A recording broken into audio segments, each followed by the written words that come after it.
En estos 5 años ya tuve el gusto de contactar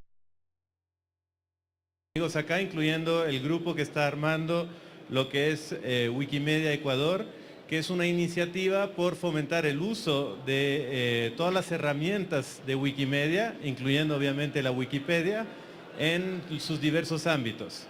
Entonces, esta noche en particular, lo que me gustaría compartir con ustedes son algunas ideas de cuál es el aporte de Wikipedia al movimiento o a lo que llamamos educación, y reflexionar un poquito junto a ustedes sobre qué es lo que puede aportar la evolución de la educación a la humanidad en general, y nosotros aquí en Ecuador, qué es lo que podemos hacer para usar herramientas tecnológicas para el desarrollo de un sistema educativo mejor, un sistema educativo que evolucione con la época en que nos encontramos. Entonces, para presentarme rápidamente, si quieren ubicarme en Google+, que es donde yo más interactúo en redes sociales, están bienvenidos a buscarme por mi nombre y apellido, o tal vez más fácil por tinyurl.com/bajideme. En Twitter me pueden ubicar como @bajideme, también si podemos conversar ahí con mucho gusto. Y por último, quería mencionar de que esta presentación va a estar disponible en SlideShare más ratito esta noche, para que puedan revisarla, utilizarla, para que no se pongan a tomar apuntes como locos, sino que tal vez tengamos más chance de interactuar y conversar, ¿sí? Entonces, el interés de la presentación es partir un poco acerca de cómo está el sistema educativo y hacia dónde puede evolucionar. Encontré un artículo que me pareció muy interesante, que resume varias de las tendencias de cómo pueden evolucionar los sistemas educativos en los próximos años. Entonces, abajo está el link, nuevamente lo podrán ver en la presentación en SlideShare, pero presenta varias ideas y yo escogí algunas que me parecen interesantes de pensar cómo es que la educación, los sistemas educativos formales, llámese Ministerio de Educación, llámese el colegio de mi barrio, llámese la universidad en la que yo estudio, pueden evolucionar hacia adelante. Entonces, una primera idea es que para el 2014 probablemente vamos a estar ya conjuntamente en el mundo entendiendo mejor cómo interactúan los sistemas educativos presenciales, face to face, el profesor que está hablando con los alumnos en un aula, con la combinación con otras formas de educación que nosotros probablemente los que estamos acá llamaríamos una educación virtual o una educación en línea. Entonces, poco a poco, si ustedes han estado leyendo noticias acerca de cómo está llegando la revolución de los MOOCs, por ejemplo, los cursos masivos en línea, están viendo de que más y más hay oferta educativa y más hay contenido educativo que es muy accesible para todos. Y poco a poco, entonces, los profesores por lo menos que están más al tanto de la tecnología, están viendo cómo aprovechar esas herramientas o esos contenidos que están disponibles y tratando poco a poco de combinarlos con la enseñanza que dan más tradicionalmente en el aula. Entonces, poco a poco se está produciendo esa evolución, y es una evolución muy interesante que nos va a permitir cada vez más una integración entre lo que hacemos cuando estamos juntos en un aula y lo que hacemos afuera del aula mediante las redes virtuales. Para el 2015, si menciona este artículo, posiblemente ya lleguemos a no solamente tener contenidos de fácil acceso en muchos idiomas, sino que ya vamos a pasar a la etapa de estar programando apps que complementan procesos educativos particulares. Por ejemplo, hace unos días bajé una app para mi hijo en la tablet, mi hijo de 6 años, que le permite a él ver cómo se hace el trazo de una letra. Entonces, él puede ensayar, ya sea en la tablet o en una hoja de papel, el mismo trazo que le está enseñando la app, y con eso él puede perfeccionar su forma de escribir. Entonces, más y más apps van a resolver esas necesidades de aprendizajes más mecánicos, probablemente con algunos mecanismos de lo que llamamos la gamificación, la gamification, que es lo que permite hacer de que los jugadores poco a poco aprenden cosas, van desarrollando habilidades, combinándolas con aprendizajes que son significativos, que son útiles. Entonces, eso está ocurriendo. Y para el 2018, según ese mismo artículo, ellos anuncian de que probablemente ya vayamos encontrando a través de métodos sistemáticos, vamos a ir probando, ensayando hasta encontrar formas de enseñar la lectura que sean mucho más efectivas y por lo tanto se va a ir concentrando ya un rango de aplicaciones que son las que facilitan esos aprendizajes. ¿Por qué el aprendizaje de la lectura o de la matemática básica puede ser interesante en cuanto a apps? Porque básicamente hay mucha repetición mecánica que es un tanto tediosa para un profesor típicamente, pero para una computadora todo lo que son habilidades mecánicas y repetición, la computadora no tiene problema en repetir la misma situación o el mismo ensayo de aprendizaje 1000 veces si es que el participante sigue haciendo clic. Entonces, probablemente para el 2018 ya hayamos madurado suficientemente lo que son las apps para el aprendizaje de la lectura y entonces logremos que eso sea una herramienta que fortalezca el aprendizaje de especialmente las partes mecánicas del aprendizaje de lectura. Pero vamos un poco más adelante. Para el 2020, menciona este artículo, tal vez ya la mayor parte del aprendizaje ocurra en la nube. Ya no sea tanto lo importante el encontrarse, verse y asistir a clases como lo entendemos actualmente, desplazarse físicamente para lograr los aprendizajes, sino que probablemente ya podamos hacer la mayor parte de lo que es la adquisición de contenidos desde la nube. Para los que estamos acá probablemente eso no es tan sorprendente, pero es interesante hablar con un profe y mencionarle la idea de que para 7 años más, tal vez los alumnos van a pasar más tiempo obteniendo contenidos de la red que realmente de la interacción en el aula. Y ahí nos preguntamos, ¿qué es lo que me queda hacer en el aula si no es la exposición de contenidos? ¿Qué es lo que puedo hacer en el aula que sea valioso y que no sea la exposición de contenidos, que es lo principal que hacemos en el aula actualmente?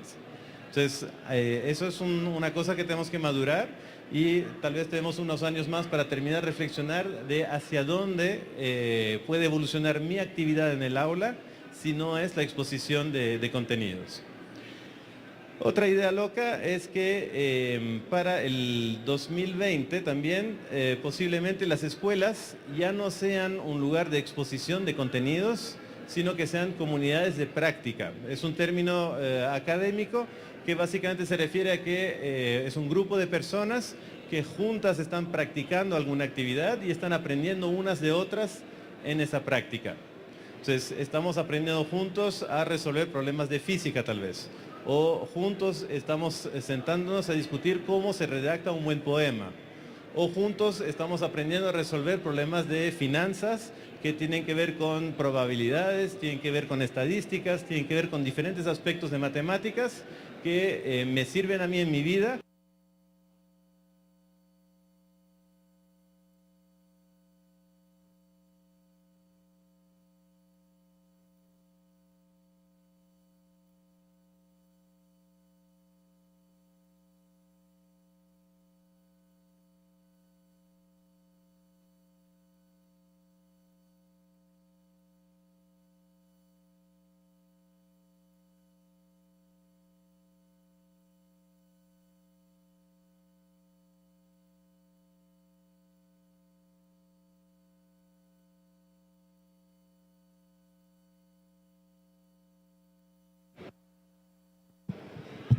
Probando, probando.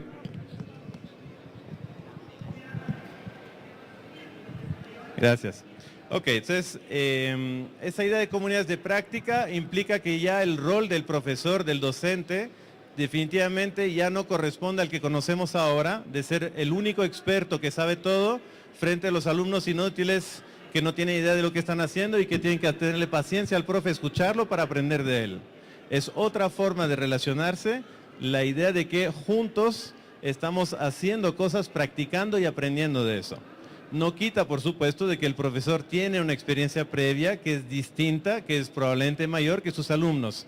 Pero también reconoce el hecho de que los alumnos, por el acceso que tienen a contenidos educativos, pueden avanzar muchísimo en su recorrido y lo que necesitamos hacer en el aula es conversarlo, socializarlo, ponernos de acuerdo y avanzar juntos a la velocidad que requieran mis diferentes pupilos. Entonces es otra forma de relacionarse en el aula.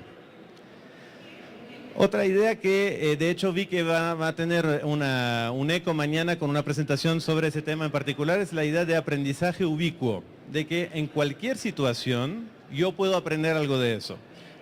Pero si han escuchado hablar del concepto de realidad aumentada, va por allá. ¿A qué vamos? Imagínense que en el 2024 todos los alumnos viven con el Google Glass puesto. Es el lentecito que permite mirar para afuera, filmar cosas y permite emitir información, conectarse a redes para jalar información sobre lo que uno está mirando. El ejemplo más típico es el del museo. Entonces voy al museo, veo una pintura y le puedo preguntar a mi smartphone o al dispositivo que tenga los lentes o lo que sea, puedo preguntarle ¿qué es esto?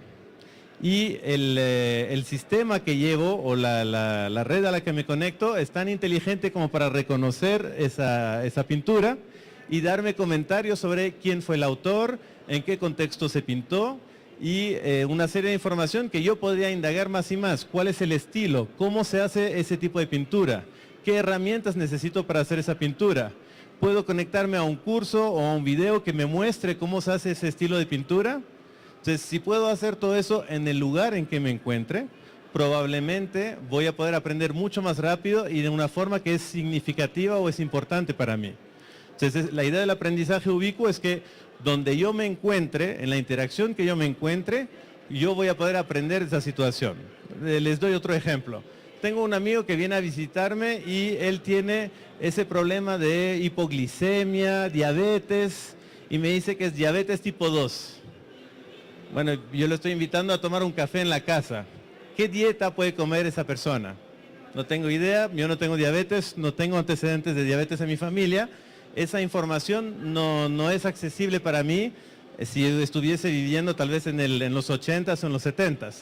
Pero actualmente hacer una pregunta a Google sobre qué se puede comer si tengo diabetes tipo 2 es muy fácil de hacer y puedo adquirir entonces una serie de conocimientos sobre esa enfermedad y entonces hacer que la visita de mi amigo sea más llevadera. Pero ¿qué tal si me intereso, me entusiasmo tanto por ese tema que empiezo a ver cuáles son los fenómenos biológicos, químicos que ocurren en el cuerpo y empiezo a aprender de esa situación, de esa interacción que tengo respecto a química, respecto a biología, respecto a patologías y una serie de cosas más? Entonces, cualquier situación en la que yo me encuentre, cada vez es más fácil, gracias a la conexión constante en la que vivimos, acceder a información que me va a servir para desarrollarme como persona, desarrollar mi conocimiento. Entonces, eso depende todavía tenemos serias limitaciones de redes que todos conocemos, todavía tenemos limitaciones en cuanto a los dispositivos físicos que usamos, pero poco a poco esa evolución se va a dar y tal vez para el 2024 eso ya no sea una fantasía, sino que el Google Glass, que vale $10 y que es desechable, sea la herramienta más fácil de conectarme y obtener información contextualizada sobre lo que yo necesito aprender en este momento. Y no solo lo aprendo yo, sino que yo puedo comentarlo, compartir ese conocimiento con gente que yo conozco y que a ellos también les puede interesar ese tema. O puedo conectarme con gente que no conozco y con esa gente hacerles preguntas, obtener respuestas de ellos, tal vez conectarme volviendo al ejemplo de la enfermedad, conectarme con un médico que pueda contestarme algunas preguntas y hacerme avanzar en ese conocimiento. Entonces, esa posibilidad es cada vez más cercana, ya no es una idea, digamos, que era inalcanzable tal vez hasta los 80s o los 90s. Esa idea de aprendizaje ubicuo, de que donde yo estoy puedo aprender cosas, es cada vez más cercana, ¿no? Vamos un poquito más en la ciencia ficción. ¿Qué tal si para el 2028 tenemos la posibilidad de personalizar el currículum en tiempo real para la persona?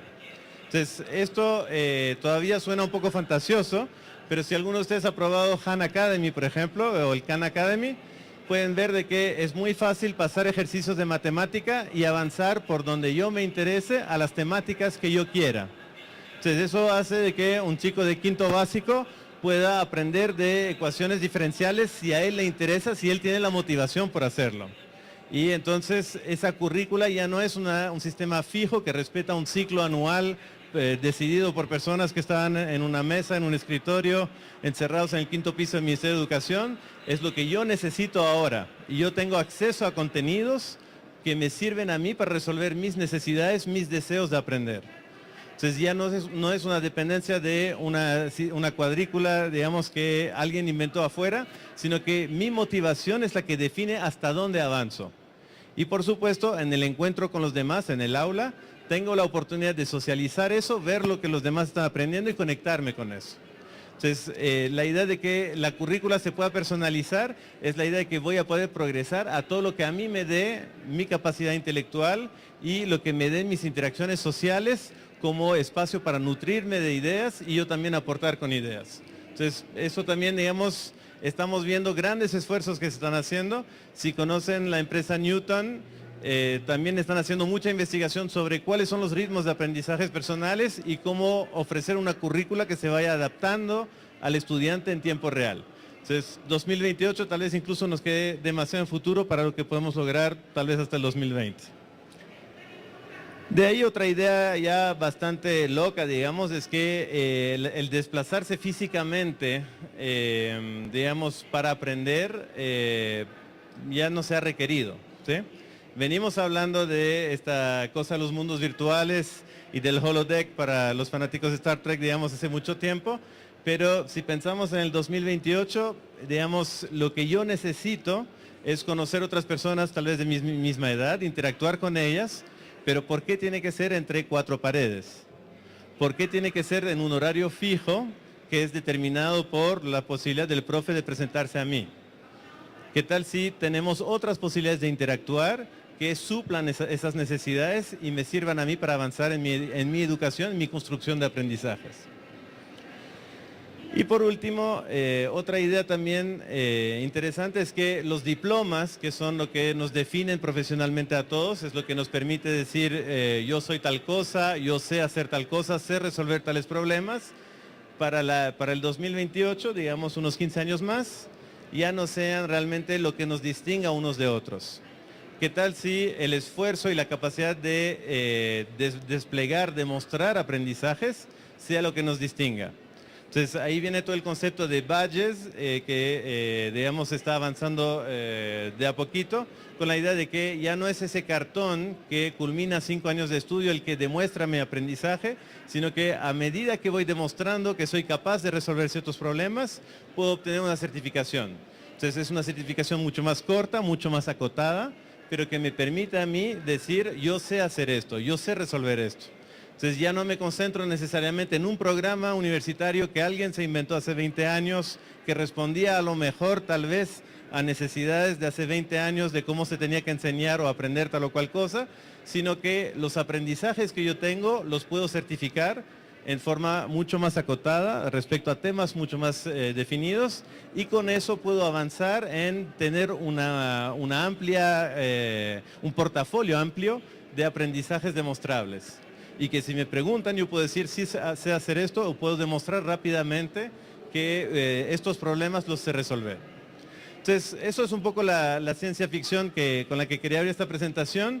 Y entonces, la pregunta que tal vez tenemos que hacernos es, ahora en el 2013, ¿qué podemos hacer?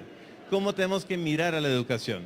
Entonces, les quiero proponer una primera definición de educación, que es esta que está acá, que dice que educación es ayudar a los estudiantes a ser personas que pueden aprender para sí mismas, por sí mismas. ¿Qué tal eso? Aprender por sí mismo, para sí mismo. El sistema educativo actual no es un sistema en el que uno aprende por sí mismo. Uno aprende gracias al profesor, gracias a la institución en la que se encuentra, ¿sí? Esa es la definición de una educación actualmente. Y típicamente el aprendizaje no es para uno mismo, en el sentido de que la definición que se hicieron de cuál es la currícula que uno tiene que seguir fue hecha por otros. Otros que viven, que ya no viven, que están enterrados, gente que escribió libros que también, digamos, quedaron más o menos desactualizados. Pero, ¿qué tal si nuestro propio empeño es el que define quiénes somos? ¿Qué tal si yo puedo aprovechar la vasta gama de contenidos educativos que hay y yo decidir por dónde me voy? Yo decidir qué es lo que me satisface, qué es lo que me permite a mí crecer. Entonces, tal vez eso no aplica a un niño de 5 o 6 años. Yo estoy muy de acuerdo hasta ahí. tal vez es algo que tenemos que pensar para adolescentes o posadolescentes, digamos, como el planteamiento de que yo puedo decidir hacia dónde irme. Pero, ¿qué tal si vamos abriendo las posibilidades de esa personalización de la educación hacia los niveles más bajos? Eso, digamos, no es una fantasía. Las escuelas de tipo Montessori, por ejemplo, vienen pregonando la personalización de la currícula hace mucho tiempo, ya hace un siglo y tanto. Entonces, no es una cosa irrealizable. Pero ahora lo que tenemos son herramientas que masivamente nos permiten lograr esa personalización. No dependemos de unos profesores súper expertos que tienen mucha experiencia y una trayectoria o una formación particular para hacerlo. Cada vez más, todos nosotros podemos participar de ese proceso constante de aprendizaje. Entonces, si partimos de esa definición, permítanme mencionar algunas ideas sobre digamos, de dónde venimos en la educación y hacia dónde podemos ir. Entonces, según una PhD en educación que es Jackie Gerstein, ella define 3 etapas o 3 niveles en los sistemas de educación formales. El primero es el más formal, es el en el que todos nos hemos criado, es la educación que diríamos es tradicional, son los sistemas masivos de educación. Son los ministerios de educación que crearon colegios por todos los países del planeta a esta altura, y la verdad yo considero que tenemos que estar muy agradecidos a esos sistemas educativos porque lograron un salto tremendo en la humanidad, que fue la capacidad de que todos podamos leer y utilizar las matemáticas en forma básica. Eso en el siglo XIX no era la realidad, ¿sí? Hasta el siglo XIX la lectura, la escritura era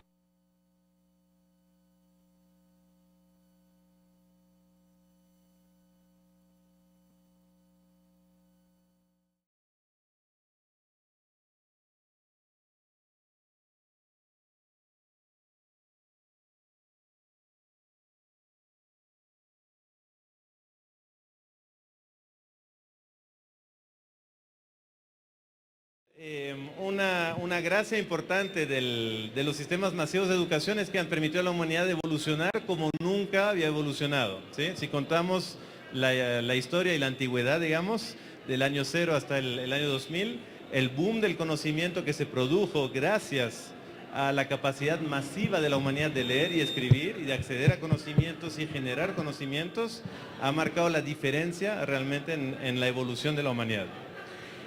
El pequeño problema es que para lograr construir esos sistemas educativos tuvimos que pasar a un modelo único, ¿sí?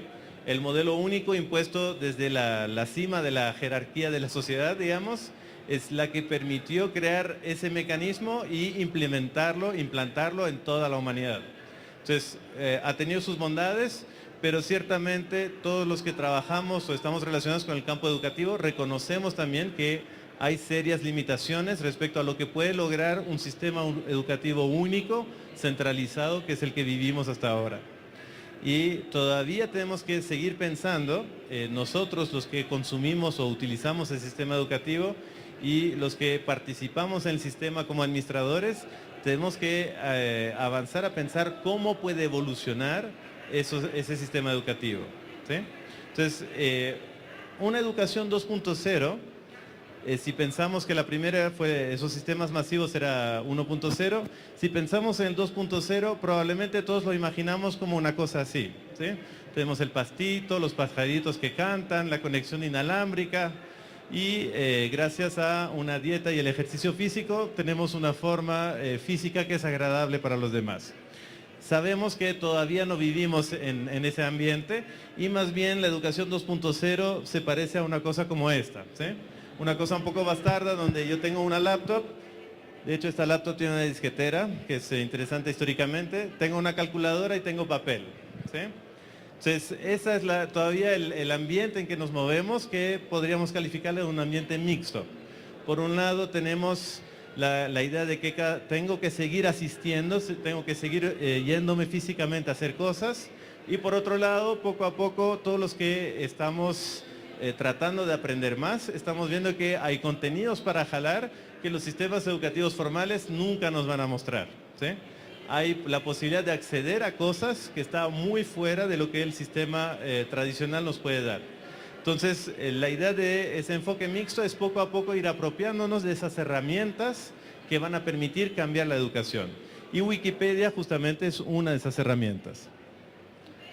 Entonces, otra característica interesante de esos sistemas educativos es que poco a poco nos vamos dando cuenta que hay un valor interesante en que no sea solamente el profe el que enseña, sino que los estudiantes entre sí se enseñan cosas unos a otros. Se puede aprender uno de otro. Y eso es un cambio muy importante respecto a los sistemas educativos 1.0, digamos, donde solo una persona tenía todo el conocimiento y dependíamos de ella. Poco a poco está valorándose el aspecto de comunidad en la educación. Poco a poco, si bien la entrega de contenidos fue muy importante en la educación 1.0, eso pierde valor porque los contenidos están disponibles en muchos lugares. Y nosotros entonces somos capaces de relacionarnos, preguntarle al otro qué es lo que él sabe, aprovechar eso para retroalimentarle a él qué es lo que nosotros sabemos y juntos seguir construyendo más conocimientos. Esa evolución ya se está dando y probablemente los que estamos acá lo estamos experimentando más y más. Pero ahora vayamos pensando en la educación 3.0. Todavía no tiene una imagen que la represente, entonces voy a compartir algunos conceptos.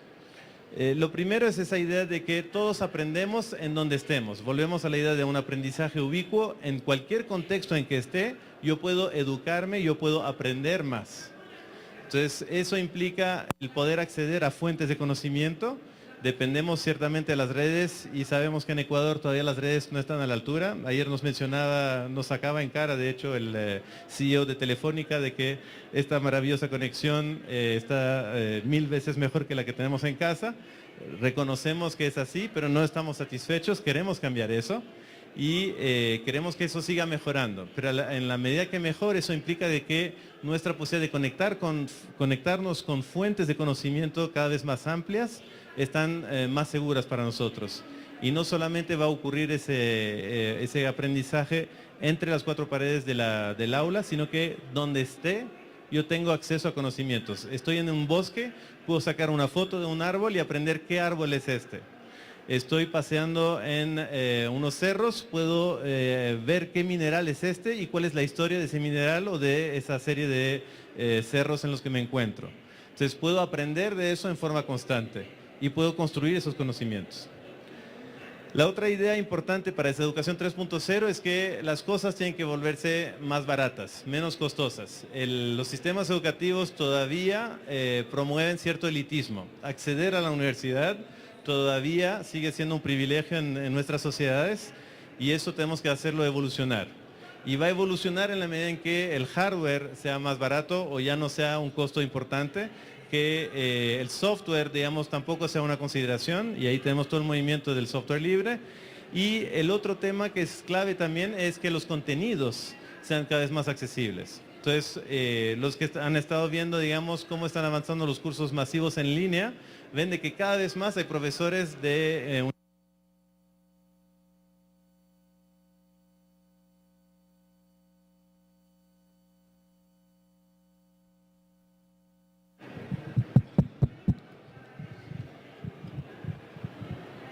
dando tiempo para recargarlos a la velocidad. Estoy hablando muy rápido, tal vez por eso el micrófono se cansa más, no sé. Entonces, la idea es que mientras el acceso a redes, software, hardware y contenidos tienda hacia cero, tenemos la posibilidad de aprovechar esos contenidos, ese conjunto de herramientas y utilizarlos para nuestro aprendizaje. Y eso, la verdad, digamos, no está tan lejos. No es una idea que sea tan costosa de lograr actualmente. Estamos viendo smartphones debajo de los $100, estamos viendo tablets debajo de los $100. La conexión a internet cada vez se va haciendo más la regla y menos la excepción. La posibilidad de tener acceso a redes inalámbricas, celulares o Wi-Fi, digamos, también es cada vez más común, poco a poco, y en ciertas partes del mundo más que otras. Pero la tendencia es muy clara y es innegable. Todo eso está bajando de costo y vamos a tener más acceso. La pregunta es si nosotros vamos a aprovechar ese conjunto de forma inteligente, ¿sí? Y entonces los procesos educativos, incluyendo los maestros, los administradores de los sistemas educativos, tienen que ir pensando cómo hago para aprovechar esto que va a enriquecer a mis alumnos o enriquecer al país incluso. Y por último, tenemos que en la educación 3.0 pensar en cómo va a evolucionar la educación. ¿Qué significa educar? Entonces, ¿qué tal si la meta de la educación no es ya proveer de, digamos, peones o obreros, sino que es generar gente que sea capaz de emprender y gente que sepa colaborar, ¿sí? Que todos salgamos del colegio diciendo, yo sé trabajar en equipo. Y eso es valioso y eso aporta a mi vida laboral. Actualmente, si tenemos suerte, son metas que son bien tangenciales. La idea es pensar cómo lo hacemos que sea el eje, el propósito del sistema educativo. Y entonces, digamos, para mencionar rápidamente, ¿de dónde salen los contenidos rápidos, los contenidos gratis que mencioné? Entonces, el nombre técnico que tienen son contenidos abiertos, contenidos educativos abiertos, OER por sus siglas en inglés, y eso es una cosa que es cada vez más común. Grupos de alumnos, bajo la supervisión de un profesor, se ponen a escribir un manual de química. Grupos de alumnos o grupos de profesores que ven que los manuales que tienen actualmente no les sirven y que las editoriales les sacan la sangre sin darle nada a cambio, prefieren producir libros, contenidos educativos accesibles en forma libre. Y no solamente son accesibles, sino que son remezclables. Puedo sacar pedazos, utilizarlos en otros libros, puedo modificarlos, adecuarlos al contexto educativo en el que yo me encuentro, y entonces empiezo a trabajar sobre esos contenidos ya no de una forma pasiva, este es el manual, sino que este manual lo hago mío y lo puedo modificar, mejorar, transmitir, compartir con otros. Entonces la UNESCO en particular tiene una iniciativa al respecto y hay un movimiento especialmente universitario bastante fuerte por la generación de esos contenidos educativos de libre acceso y dentro de lo que conocemos como Commons, ¿no? Entonces, podemos volver a esa definición de educación que les presenté, de que el propósito de la educación es ayudar a los estudiantes a ser personas que pueden aprender para sí mismas, por sí mismas. Esa definición es chévere, pero ¿qué tal si nos proponemos ir un paso más? ¿Qué tal si nuestros alumnos, no solamente, los estudiantes, no solamente son capaces de aprender, sino de generar conocimientos y compartir conocimientos para los demás? ¿Qué tal si la idea de ser estudiante no es solamente ser capaz de replicar lo que me dice el profe en forma correcta, sino que es ser capaz de generar conocimientos y compartirlos con los demás? Entonces, lo que les queremos proponer, y por eso está Wikimedia acá, es la idea de que podemos transformar a los sistemas educativos no solamente en replicadores de conocimientos o consumidores de conocimientos, sino que los podemos transformar en generadores de conocimientos. Y entonces, ¿cómo cambia nuestra perspectiva sobre la educación cuando ocurre eso? Entonces, me van a decir, mis alumnos, yo los conozco, no dan. O tal vez otros van a decir, mis compañeros, yo los conozco, ellos no van a generar conocimiento ni ahora ni nunca. Pero ¿qué tal si han sido entrenados por 12, 15, 20 años a solo replicar conocimiento? ¿Qué tal si abrimos la conversación y empezamos a generar la idea de que juntos vamos a crear conocimientos y compartirlos con otros? Entonces, ¿cómo lograr eso? Es muy fácil decirlo en menos de una hora. Después en el aula podemos conversar qué tanto tiempo nos tome, pero el primer paso simplemente es consumir conocimientos. Entonces, ¿qué tal si en lugar de solamente consumir las pocas fotocopias que el profe dijo que era obligatoria leer, yo puedo acceder a un montón de contenidos adicionales, ya sea videos en YouTube, ya sean libros de libre acceso u otras fuentes de conocimiento que son pertinentes para lo que yo necesito aprender? ¿Qué tal si paso de eso a interactuar con la gente que escribió esos libros? ¿Qué tal si yo empiezo a interactuar con otras personas que comparten los mismos temas de interés y puedo dialogar con esas personas? Entonces, escucho lo que ellos dicen, les puedo hacer preguntas, puedo obtener respuestas. Todos los que han vivido el tema de Twitter, por ejemplo, es muy interesante. Con cualquier persona que esté, conectada a Twitter, puedo mandarle un mensaje y ver qué me contesta. A veces, a lo mejor nada, a lo mejor me contesta algo, ¿sí? Y yo he tenido la experiencia y ha sido muy interesante para mí ir y preguntar a una persona cómo se usa esa herramienta que se llama Mendeley. Y esta persona que me empieza a contar y empezamos a dialogar en Twitter sobre cómo utilizar esa herramienta que yo no conocía y que me interesaba usar.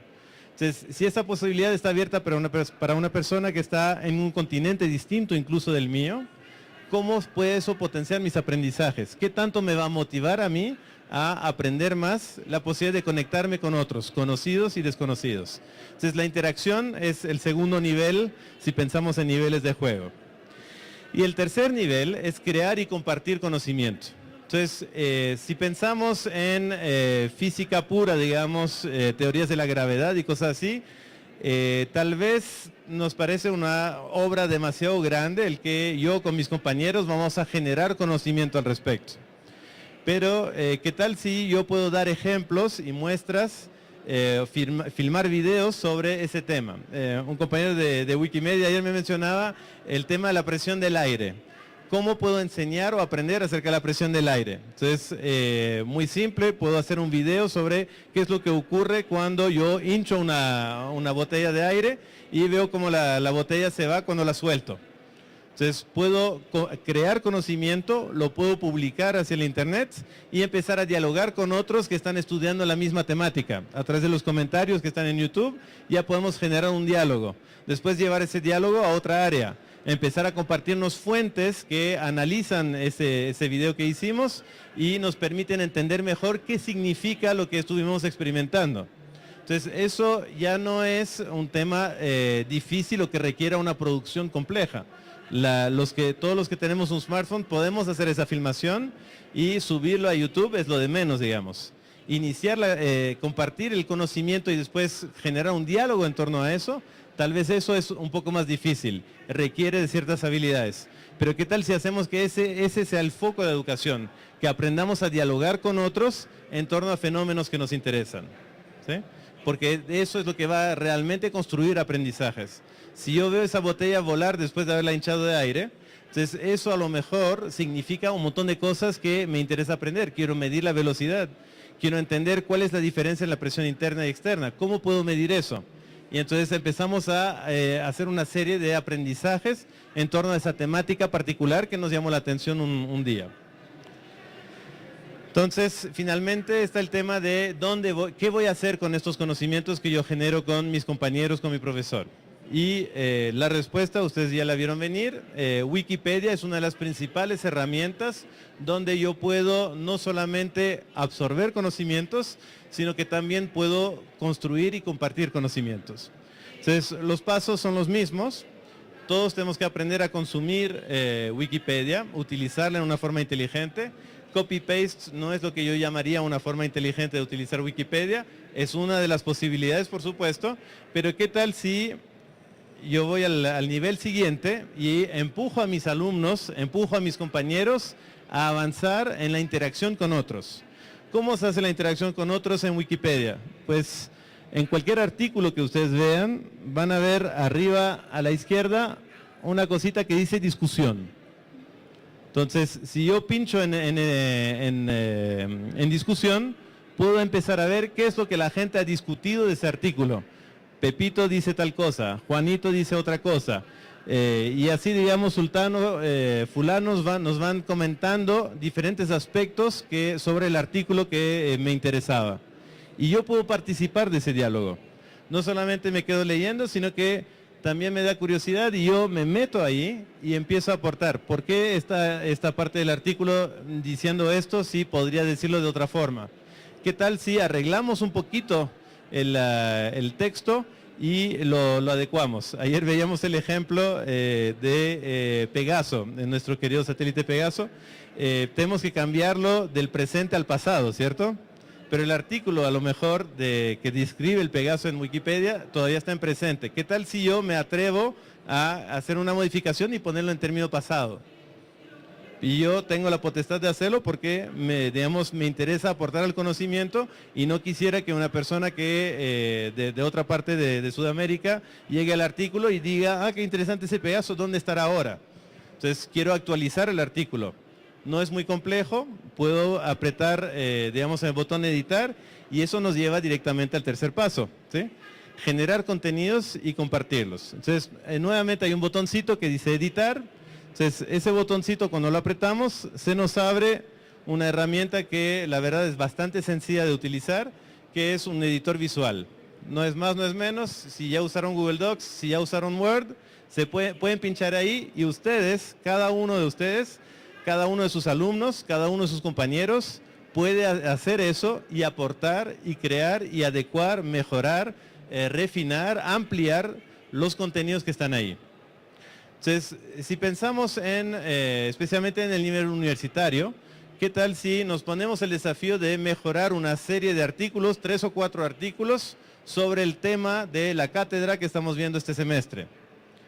¿Qué tan interesante va a ser para los alumnos hacer eso en lugar de venir y copiar una serie de artículos de cualquier otra parte y decirnos, aquí está la tarea? Porque al hacerlo en Wikipedia tenemos algunas ventajas que son muy particulares. Entonces, la primera es que Wikipedia nos exige cierto estilo de escritura. No es una tareita para el profesor solamente. Hay mucha gente en el planeta que va a poder llegar a ver qué es lo que yo escribí, qué es lo que yo aporté.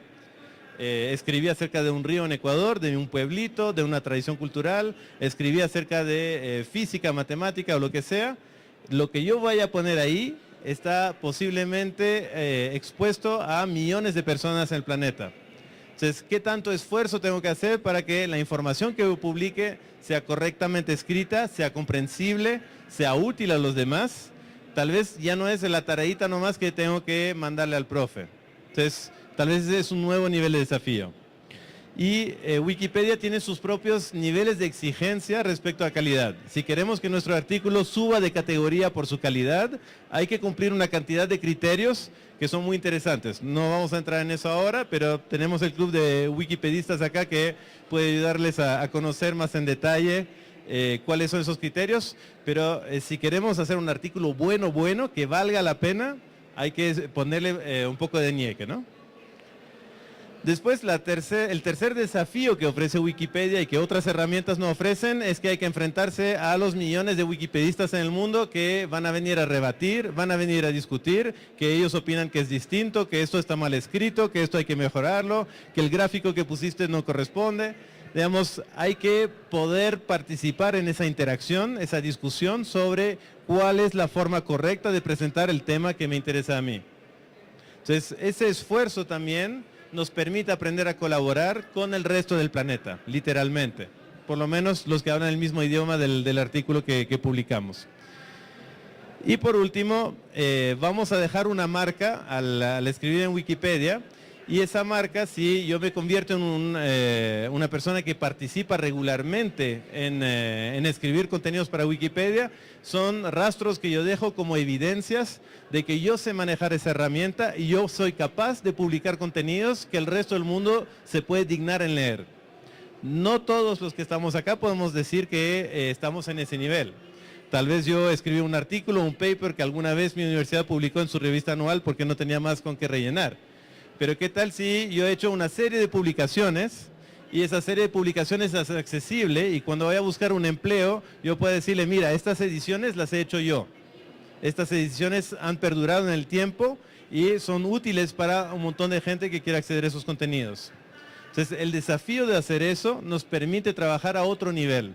No solamente el cumplir con la tareita que me dio el profe, sino exponer nuestro trabajo al resto del planeta. Entonces, esas ideas tal vez son algunas ideas que hacen que Wikipedia sea una herramienta particularmente interesante en este ambiente en que estamos viviendo poco a poco, que es esa educación 2.0. Y tal vez nos va a permitir avanzar hacia esa educación 3.0 cuando alguna vez nos pregunten o una persona pregunta acerca de ese río que pasa por mi pueblo y el artículo que lea esa persona, el conocimiento al que acceda, sea el que yo participé en redactar, participé en elaborar. Entonces, eso es un aporte que todos podemos hacer y es un aporte que tal vez sea durable hasta cierto punto. Tal vez lo más importante es que yo haya aprendido a participar en ese nivel y haya tenido esa interacción con los demás. Entonces, eso es un poco la invitación que quería hacerles. Todavía no me pasé de la hora, tal vez podemos hacer algunas preguntas, comentarios al respecto. ¿Tenemos un micrófono para eso? ¿Que funcione? Entonces, bienvenido, comentarios, preguntas. ¿Preguntas? ¿Sí?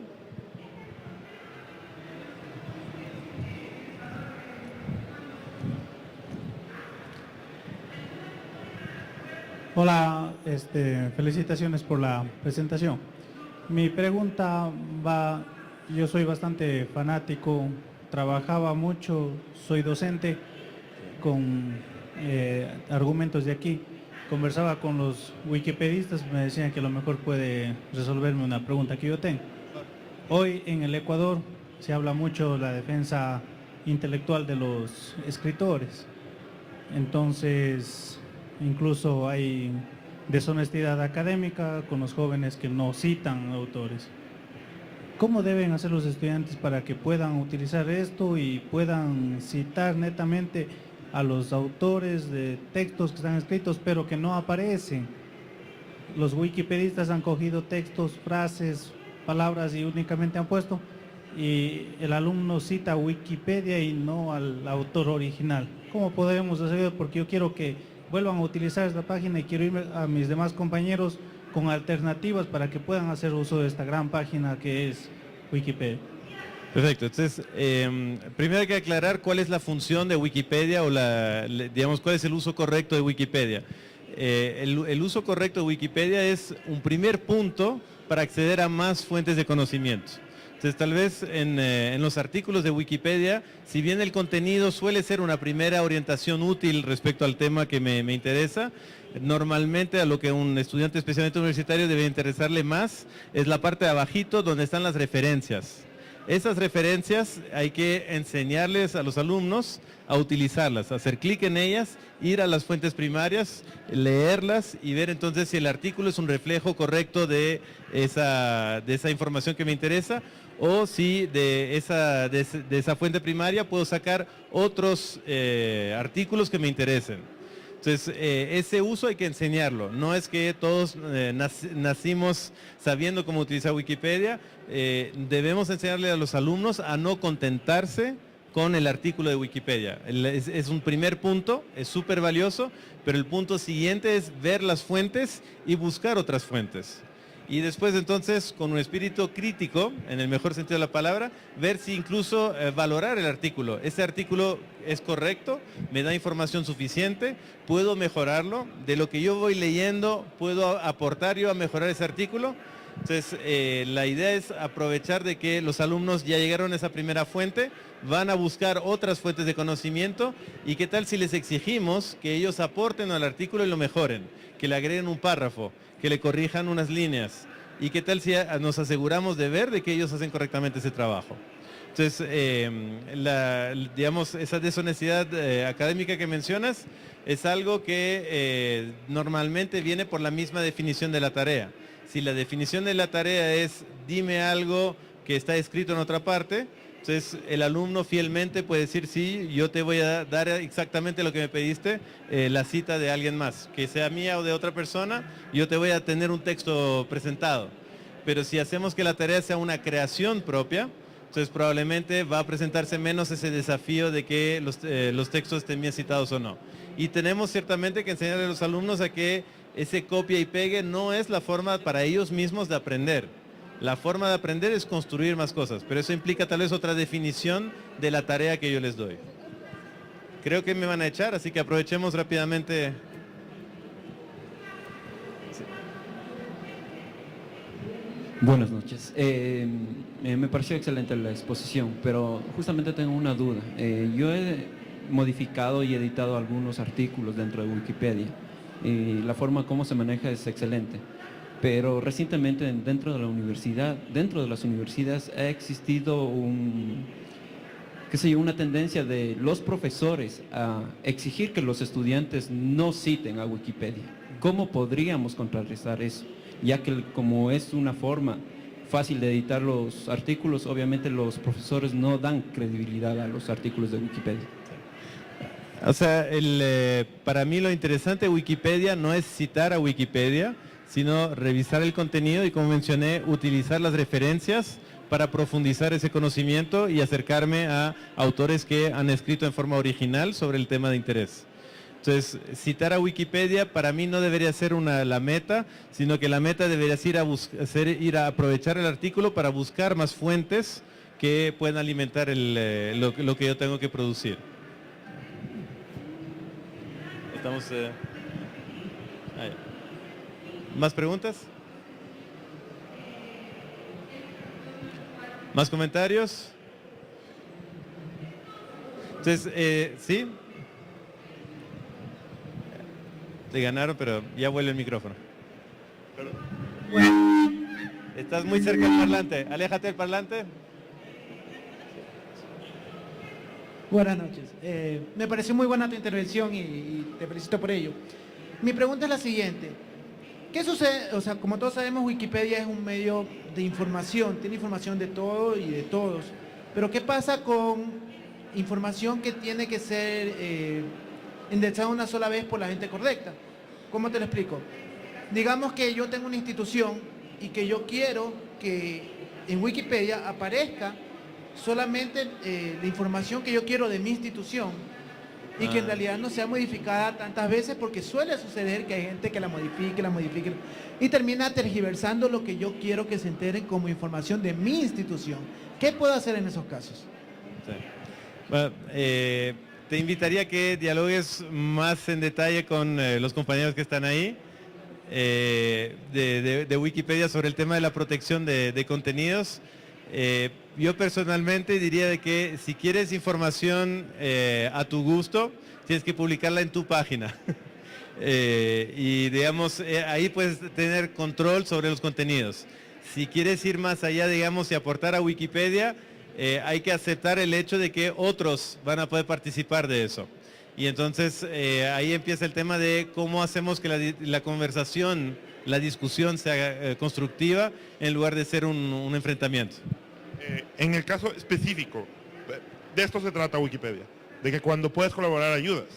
Una, si es que tú crees que el artículo está perdiendo imparcialidad, tú puedes recurrir a cualquiera de los editores de Wikipedia y solicitar una revisión de imparcialidad. No es lo que tú crees que debe decirse de tu institución, es la verdad. Y si tú crees que alguien está tergiversando lo que tú colocaste en Wikipedia, tú tienes el derecho como lector de Wikipedia y como editor de Wikipedia de pedir a un editor que revise la imparcialidad y él se encargará de determinar qué es imparcial en base a los hechos. Por eso tenemos la parte de discusión. Tú puedes decir, discúlpame, tú estás mal por este motivo, por este motivo, por este motivo, y estoy haciendo el cambio por este motivo. Viene un editor y te va a decir, sí, usted está en lo correcto o no, tú estás mal. Pero eso es algo que ya escapa de los que estamos colaborando, porque hay un nivel democrático superior a nosotros, que son los editores, que salvaguardan la integridad de la Wikipedia y que cuando tú necesitas ayuda, están para ayudarte. Porque hay una marca que tú puedes poner en un artículo y solicitar que se revise la imparcialidad del artículo. Y con eso tú estás seguro de que sea imparcial. No es necesariamente lo que tú quieres expresar, pero va a ser imparcial. ¿Profundizamos en eso? ¿O todo bien?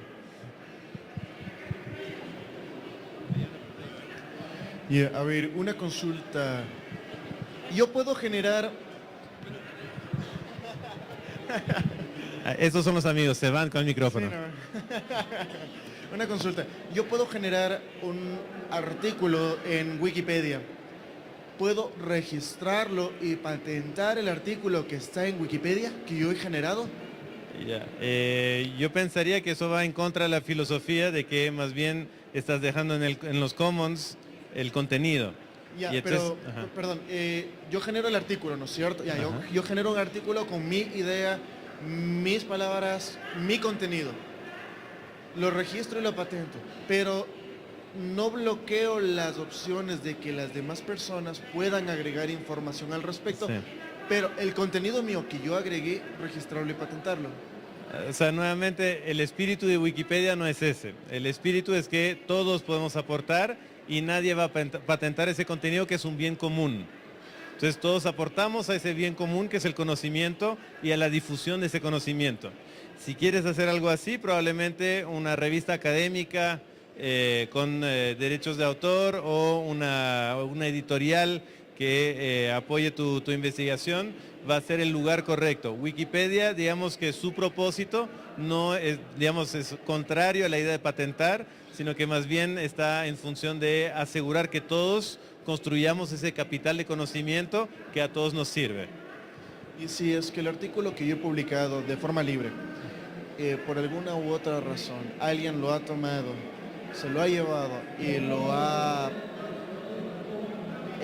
patentado a nombre de esa persona, independientemente de Wikipedia. ¿Cómo reacciona? ¿Cómo debería reaccionar yo? Probablemente sea muy fácil probar de que la idea no es original y no puede ser patentada porque fue publicada en Wikipedia.